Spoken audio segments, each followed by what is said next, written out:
आश्रमातील प्रार्थना झाली. सारे सोबती सभोवती मंडलाकार बसले होते. श्यामच्या मुखचंद्राकडे सर्वांचे डोळे लागले होते. तो भ्रातृसंघ म्हणजे एक अपूर्व दृश्य होते. वाळवंटातील झरा अधिकच सुंदर व पवित्र वाटतो. अंधारात एक किरणही आशा देतो. सध्याच्या निष्प्रेम काळात मला काय त्याचे, अशा काळात असे प्रेमळ संघ म्हणजे परम आशा होय. त्या भ्रातृसंघातील प्रेमासारखे प्रेम अन्यत्र क्वचितच पाहाव्यास सापडले असते. तो आश्रम म्हणजे त्या गावातील जीवनाला, साचीव जीवनाला स्वच्छ ठेवणारा जिवंत व पवित्र झरा होय. गावात सर्वत्र शांतता होती.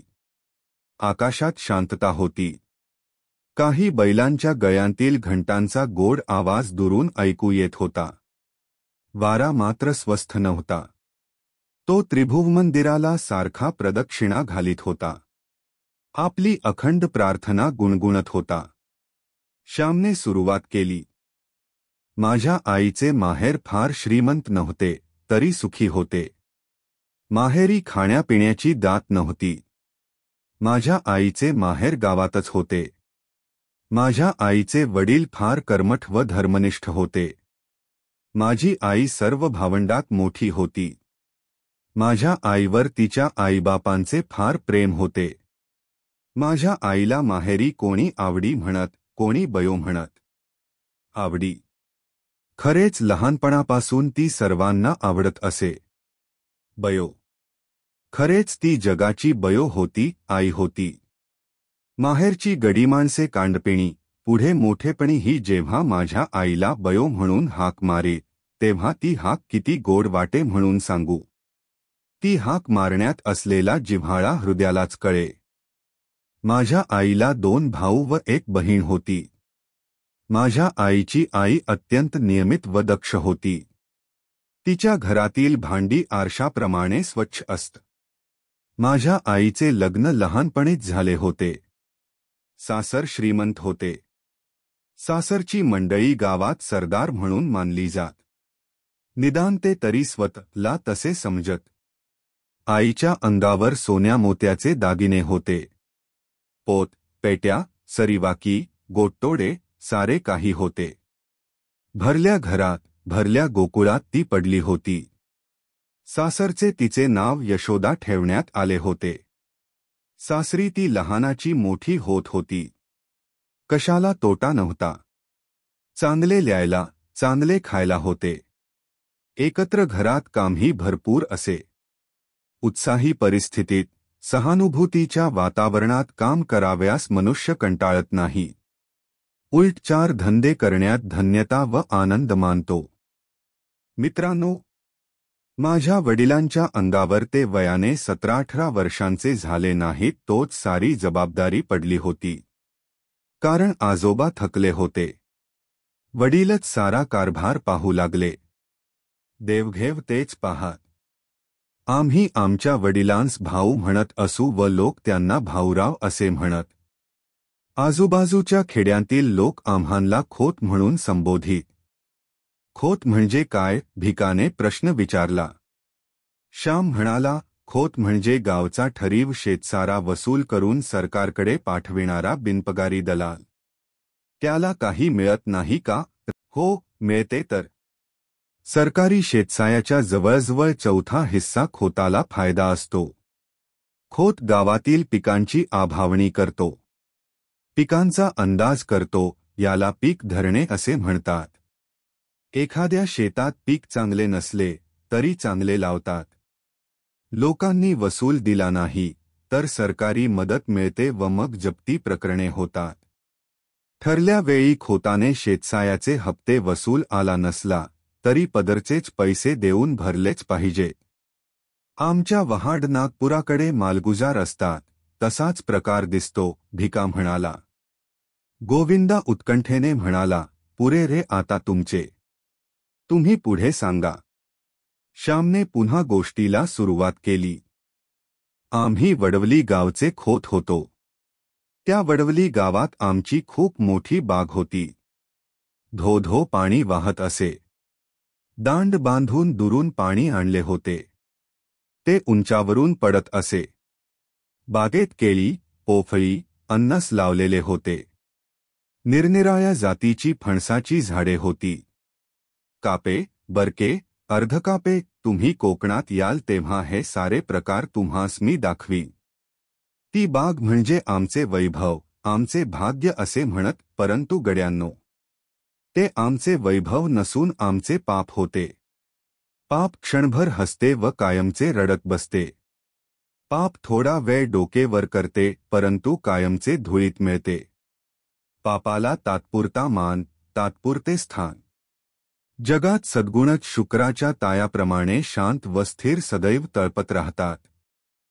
खोताने वाटेल त्याला कामाला बोलवावे. बोलावले तर गेले पाहिजे, नाहीतर खोताचा रोष व्हावयाचा. गावातील कष्टाळू बायकामाणसांनी वांगी लावावी, मिरच्या कराव्या, कणगरे, करिंदे, रताळी लावावी, भोपळे, कलिंगडे यांचे वेल लावावे. परंतु या सर्वांवर खोताची नजर असाव्याची. खरोखर या जगात दुसऱ्याच्या श्रमावर जगणे यासारखे दुसरे पाप नाही.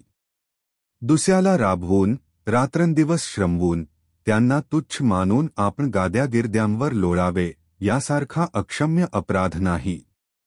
माझ्या आईच्या अंगाखांद्यावर जे दागिने होते ते कोठून आले?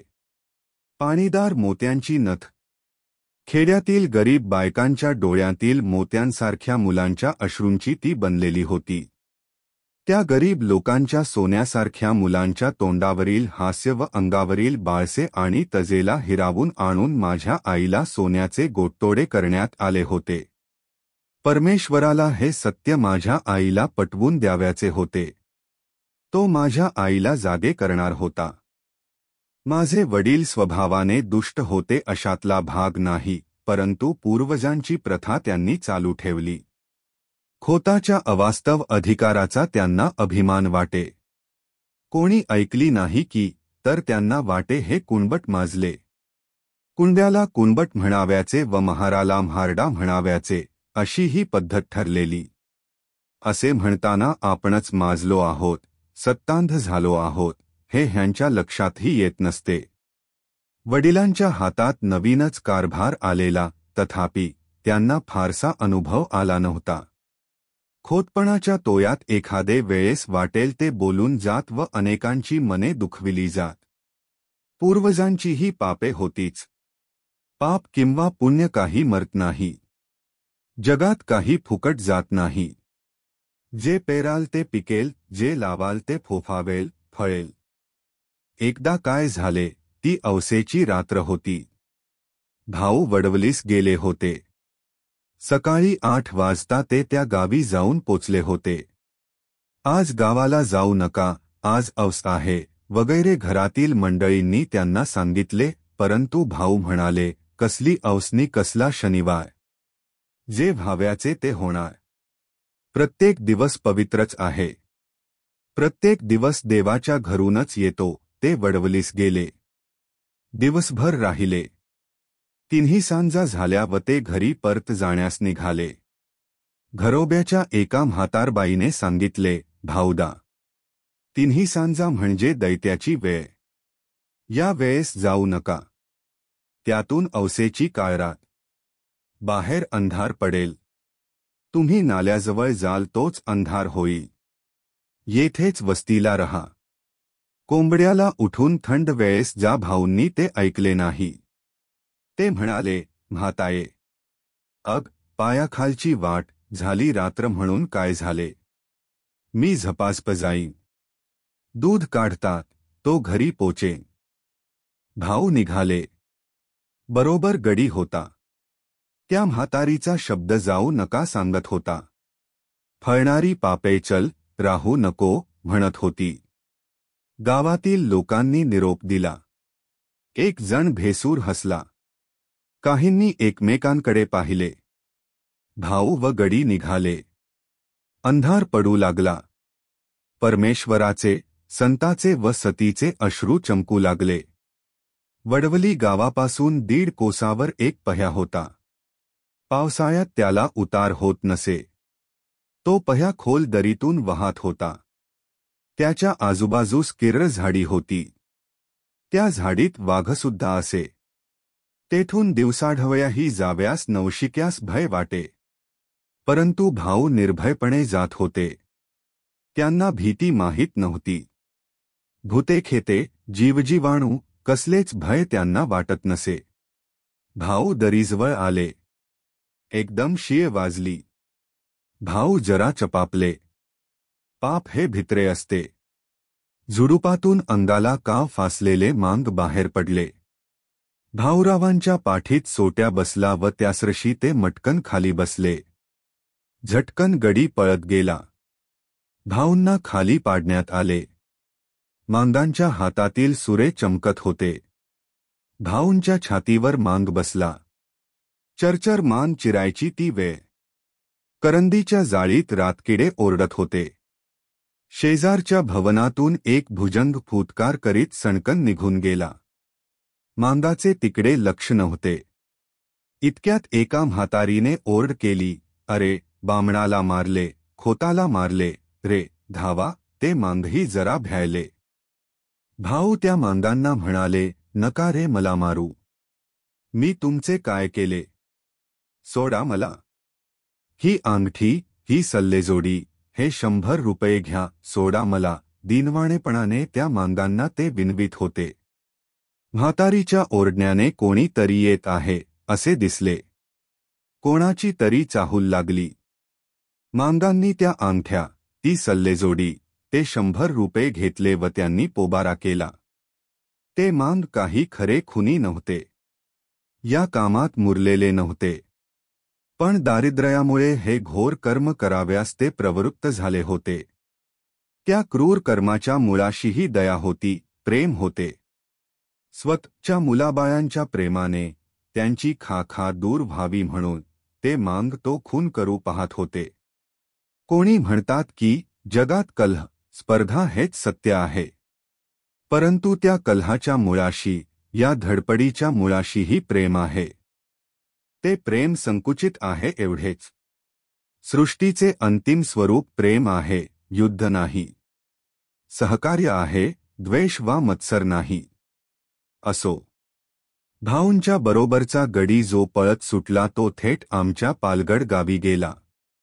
त्याने घाबया आमच्या घरी जाऊन सारी हकीकत सांगितली. आमच्या घरातील व गावातील पुरुष मंडळी लगेच चालून गेली. पालगडला पोलीस ठाणे होते. तेथे वर्दी देण्यात आली. आईने देवाला आळविले, प्रार्थिले, परंतु नुसती प्रार्थना काय कामाची? प्रत्येक गोष्टीत त्याग पाहिजे, व्रत पाहिजे. माझ्या आईने या रात्री सावित्रीचे व्रत घेतले. मित्रांनो, जीवनाच्या कठीण प्रसंगी धीर द्याव्यास भारताच्या इतिहासात कितीतरी दिव्य स्त्री पुरुष रत्ने आहेत. राम आहे, हरिश्चंद्र आहे, सीता आहे, सावित्री आहे. तुम्ही इतिहासात लिहा किंवा लिहू नका. सावित्री अमर आहे. स्त्रियांना सदैव ती धीर देई. मृत्यूशी झगडण्याचे धैर्य देई. मनुष्याचा पवित्र व निर्मळ निश्चय मरणाजवळ. घरात बातमी येताच आकांत झाला. सायांच्या तोंडचे पाणी पळाले. घरात दिवे लागले होते, परंतु सायांची तोंडे काळवंडली होती. कसचे खाणे नि कसचे पिणे. तेथे तर प्राणाशी प्रसंग होता. त्या वेळेस आम्ही कोणी झालेलो नव्हतो. आईला समजू लागले होते. बायकांना लवकर समजू लागते. माझी आई ती सारा कथा आम्हाला सांगे. आई देवाजवळ गेली. निर्वाणीचा तोच एक सखा. देवाजवळ जाऊन आईने पर पसरला. ती म्हणाली, देवा नारायणा, तुला माझी चिंता, तुला सारी काळजी. आई जगदंबे, तुझी मी मुलगी. मला पदरात घे माझे कुंकू राख. माझे चुडे अभंग ठेव. माझे सौभाग्य नको, आई आई. त्यावर कुहाड नको पडू देऊ. मी काय करू? कोणते व्रत घेऊ? देवा, माझी करुणा येऊ दे तुला, तू करुणेचा सागर. येऊ दे हो घरी सुखरूप. पाहीन त्यांना डोळे भरून, नांदू तुझ्या आशीर्वादे सुखाने जन्मभर. मला दुसरे काही नको. नकोत हे दागिने. नको ती मोठी वस्त्रे. कशाला मेली ती खोती. नको मला काही नको. पती हाच माझा दागिना. तेवढा दे देवा असे म्हणून आई विनवू लागली. रडू लागली. माझ्या आईचे सौभाग्य आले. भाऊ घरी आले. त्या वर्षापासून आई सावित्रीचे व्रत करी. दरवर्षी ज्येष्ठी पुनव येण्याच्या आधी 2 दिवस ती उपवासास सुरुवात करी. घेतलेले व्रत कधी सोडता येत नाही. या व्रतात वटपूजा कराव्याची असते. आकाशाला कवटाळू पाहणाया चिरंजीव अक्षय वटाची पूजा करून अक्षय सौभाग्य मिळवाव्याचे. वटवृक्षाप्रमाणे कुळ वाढो, ते जगाला छाया देवो. आधार देवो. वटवृक्ष उंच वर जाऊन जणू स्वशरीराने देवाच्या पायाला स्पर्श करतो. त्याप्रमाणे कुळालाही वर जाण्याची, उन्नत होण्याची सदैव इच्छा असो. वटवृक्षास अनेक पारंब्या व तणावे फुटतात, त्याप्रमाणेच कुळविस्तार होवो व कुळाला बळकटी येवो. या व अशाच शेकडो भावना या वटपूजेने कळत वा नकळत बायकांच्या जीवनात येत असतील. सावित्री व्रताचे दिवस जवळ येत चालले म्हणजे माझी आई गंभीर होत असे. मी त्यासंबंधीचीच एक आठवण सांगणार आहे. आतापर्यंतची ही प्रस्तावनाच होती. त्यावेळेस मी 8-9 वर्षांचा असे. सावित्री व्रताला आरंभ होणार होता. माझी आई हिवतापाने आजारी होती. हिवताप सारखा तिच्या पाठीस लागला होता. या व्रतात 3 दिवस वडाला 108 प्रदक्षिणा घालाव्याच्या असतात. आईला जरा चालले तर घेरी येत होती. आईने श्याम अशी हाक मारली. मी आईजवळ गेलो व विचारले, काय आई? काय होते? पाय का चेपू? आई म्हणाली, पाय नको रे चेपायला. मेले रोज चेपायचे तरी किती? तू सुद्धा कंटाळला असशील हो, पण मी तरी काय करू? आईचे ते करून शब्द ऐकून मला वाईट वाटले. मी रडू लागलो. आई पुन्हा म्हणाली, श्याम तू दिवसभर काम करून दमतोस हो, पण उद्यापासून तुला आणखी एक काम 3 दिवस करायला सांगणार आहे. करशील ना तू बाय? कोणते काम? आई मी कधीतरी नाही म्हटले आहे का? मी म्हटले. आई गहिवरून म्हणाली, नाही. तू कधीसुद्धा नाही म्हणत नाहीस. हे बघ, उद्यापासून वटसावित्रीचे व्रत सुरू होईल. मला वडाला 108 प्रदक्षिणा घालता येणार नाही. मला भोवळ येईल. कशी तरी पारावर तुझा हात धरून जाईन. पूजा करीन. 3 प्रदक्षिणा घालीन, बाकीच्या प्रदक्षिणा तू घाल हो बाय. असे म्हणून आईने माझा हात आपल्या हातात घेतला. प्रेमळ व करुण अशा दृष्टीने तिने माझ्याकडे पाहिले. आई, माझ्या प्रदक्षिणा कशा चालतील? मी विचारले. चालतील हो बाळ, देवाला डोळे आहेत. देव काही मेला नाही. त्याला सारे समजते, कळते. तू म्हणजे मीच नाही का? अरे तू माझ्या पोटचा गोळा. माझाच जणू भाग. माझेच तू रूप. तू प्रदक्षिणा घालशील त्या माझ्याच होतील.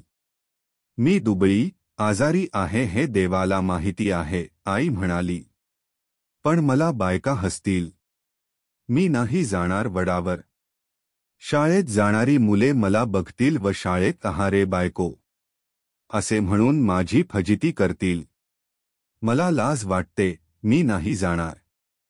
शिवाय शाळा बुडेल, मास्तर रागावतील, अशा अनेक सब्बी मी सांगू लागलो. आईची म्लान मुद्रा खिन्न झाली. ती म्हणाली, श्याम आईचे काम कराव्यास कसली रे लाज? हे देवाचे काम. ते करीत असता तुला कोणी हसले तर तेच वेडे ठरतील. देवाचे काम कराव्यास लाजू नये, पाप कराव्यास माणसाने लाजावे. श्याम, त्या दिवशी चुलीमागचा खोबयाचा तुकडा तू घेऊन खाल्लास. मी बघितले, पण बोलले नाही. जाऊ दे, मुलाची जात आहे. परंतु त्या वेळेस तुला लाज नाही वाटली आणि आता देवाचे काम कराव्यास तुला लाज वाटते का रे? मग तो भक्तिविजय कशाला वाचतोस? तो पांडवप्रताप कशाला वाचतोस? तुझा आवडता श्रीकृष्ण घोडे हाकी, धर्माघरची उष्टी काढी. काम कराव्यास, प्रदक्षिणा घालाव्यास तुला लाज वाटते का? नसलास जाणार तर मी जाईन हो, येऊन जाऊन काय होईल, मी भोवळ येऊन पडेन. मरेन तर सुटेन एकदाची, देवाजवळ तरी जाईन. परंतु श्याम, तुमच्यासाठीच जगते रे असे म्हणून आईने डोळ्यांना पदर लावला. आईचे शब्द माझ्या मनात खोल गेले. माझे हृदय विरघळले, पाझरले, पावन झाले. देवाचे काम कराव्यास लाजू नको, पाप करण्याची लाज धर. थोर शब्द.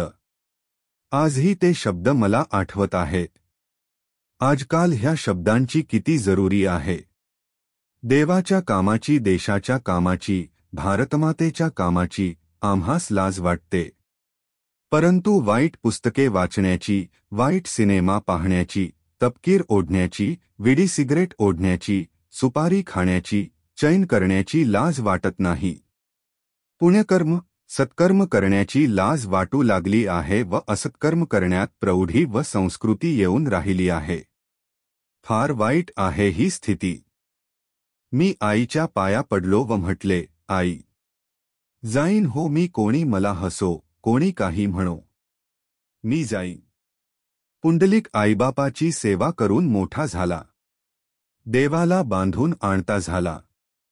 तुझे काम करून मला तुझा व देवाचा लाडका होऊ दे. शाळेत मास्तर रागावले, त्यांनी मारले तरी चालेल. आई, तुला माझा राग आला होय? तुला वाईट वाटले असे केविलवाणे मी विचारले. नाही हो बाय, मी तुझ्यावर कशी रागवेन? मला तुझ्यावर रागवता येत नाही हो श्याम, आई म्हणाली.